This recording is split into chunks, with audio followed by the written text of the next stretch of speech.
Hello everyone, আসসালামু আলাইকুম। Welcome back to my channel. আজকের ভিডিওতে কোনো প্রকার ঝামেলা ছাড়াই মাত্র ১০ মিনিটে শীতকালীন সবজিদের মজাদার স্বাস্থ্যকর একটা নাস্তা বানিয়ে দেখাবো।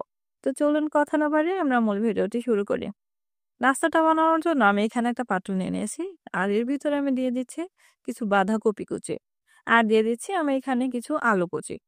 এরপর আমি এখানে দিয়ে দিচ্ছি কিছু গাজর কুচি। এখন আমি এর ভিতরে দিয়ে দিচ্ছি কিছু পেঁয়াজ কুচি।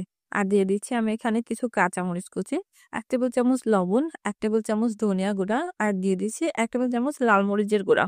এখন আমি এর ভিতরে দিয়ে দিচ্ছি ২ টেবিল চামচ ময়দা। আপনারা এখানে ময়দার পরিবর্তে আটা কিংবা বেসনের ইউজ করতে পারেন। আর সবার শেষে আমি এখানে দিয়ে দিচ্ছি কিছু ধনিয়া পাতা কুচি।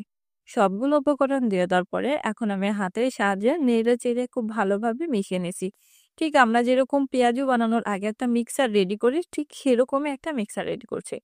আমি কিন্তু এখানে কোনো প্রকার পানি ইউজ করি নাই। জাস্ট বাঁধাকপি এবং গাজর থেকে যে এক্সট্রা যে পানিটা আছে সেটা দিয়ে কিন্তু খুব ভালোভাবে মিক্সারটা রেডি করে নিয়েছি। নাস্তাগুলো ভাজার জন্য আমি এখানে একটা প্যান নিয়ে নিয়েছি। আর এখানে আমি সামান্য পরিমাণ তেল দিয়ে তেলটা খুব ভালোভাবে একটু গরম করে নিয়েছি।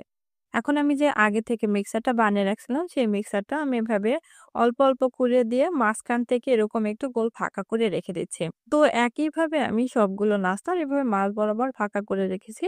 এখন আমি এর ভিতরে একটু ডিমের মিশ্রণ দিয়ে দিব। তো এর জন্য আমি এখানে একটা বাটি নিয়ে নিয়েছি আর বাটিতে আমি ২টা ডিম ভেঙে নিচ্ছি। আর ডিমটা ভেঙে নেওয়ার পরে এখন আমি এর ভিতরে সামান্য একটু লবণ দিয়ে ডিমটাকে খুব ভালোভাবে নেড়ে চেড়ে মিক্স করে নিচ্ছি। আপনারা এখানে চাইলে মানে শুধুমাত্র ডিমের কুসুমটাও ইউজ করতে পারেন। তবে ডিমের কুসুম একটা, একটা করে দিতে গেলে কিন্তু অনেকগুলা ডিম লাগবে। সবার বাসায় তো সবসময় অনেকগুলা ডিম থাকে না। এজন্য আমি জাস্ট কম খরচে একটু নাস্তাটা বানিয়ে দেখাচ্ছি। তো দেখুন ডিমগুলো মিক্স করে নিয়েছি। এখন আমি সামান্য অল্প, অল্প করে একটু চামচের সাহায্যে নিয়ে মাঝ বরাবর এখানে দিয়ে দিচ্ছি। অনেক বেশি পরিমাণে দিতে যাবেন না, তাহলে কিন্তু আবার ডিমটা পাশ থেকে এভাবে বেরিয়ে যাবে। ডিমগুলো দেওয়া হয়ে গেছে। এখন আমি উপর থেকে একটু পেঁয়াজের কালি দিয়ে দিচ্ছি। তবে যারা পেঁয়াজ কলি পছন্দ করেন না তারা কিন্তু এটা স্কিপ করতে পারেন। পেঁয়াজ কলিগুলো দিয়ে দেওয়ার পরে এখন আমি উপর থেকে কালো জিরা দিয়ে দিচ্ছি। কালো জিরাটা দিয়ে দেওয়ার কারণ হচ্ছে কালো জিরা যদি কোনো নাস্তাতে দেন তাহলে ফ্লেভারটা দারুণ লাগে। তো কালো জিরাগুলো দিয়ে দেওয়ার পরে এখন আমি এটাকে জাস্ট ২ থেকে ৩ মিনিটের মধ্যে একটু ভেজে নিব। জাস্ট নিচের পাটটা একটু হয়ে আসলে আমি একটা চামচের সাহায্যে এভাবে করে সবগুলো নাস্তা এক, এক করে উল্টিয়ে দেব। আর উল্টে দেওয়ার পরে জাস্ট ১ থেকে ২ মিনিটের মতো ভাজলেই কিন্তু নাস্তাটা রেডি হয়ে যাবে। তো আমি এভাবে উল্টে পাল্টে ভেজে নাস্তাটা এখন চুলা থেকে নামিয়ে নিব।